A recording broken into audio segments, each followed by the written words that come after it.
Για 3 ο Μαρινέλης, άστοχος. Οι δυο ψηλοί σήμερα είναι λιγάκι μεταξύ τους τρακαρισμένοι. Θέλει και κούρεμα ο Μαρινέλης, δεν βλέπει λίγο. Πού είναι ο πατέρας σου, με μεγάλη μας χαρά ήρθε, όπως είπαμε, θα κάνει τη βράβευση σε έναν άνθρωπο που έχει προσφέρει πάρα πολλά στον Αναπηφή. Στον Βασίλη τον Αναστασιάδη, ένα χειροκρότημα παρακαλώ στο Βασίλη.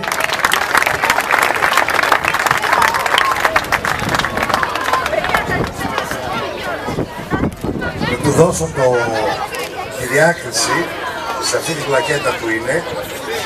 Ο Βασίλης Αναστασιάδης ήταν μια παιχτάρα, ήμασταν αντίπαλοι. Τότε στο Πανιόνι, εγώ στο Μήλωνα. Αλλά δεν ήταν πολύ καλός παίκτης, ήταν πολύ καλό παιδί. Και εξακολουθεί και είναι και σεμνός και καλός.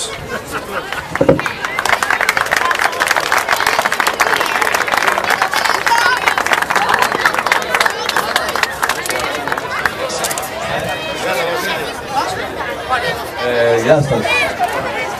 Η ομάδα αυτή των Μίνι ξεκίνησε από μένα, δεν ξέρω αν το έχετε πολύ υπόψη σας. Στους παραμένους ο Ζαδές τότε μαζί με τη βοήθεια του κ. Πατόλου μου διαθέσανε το γήπεδο και με 10 παιδιά φτάσαμε σήμερα να έχουμε 300. Εύχομαι να συνεχίσουμε την καλή πορεία.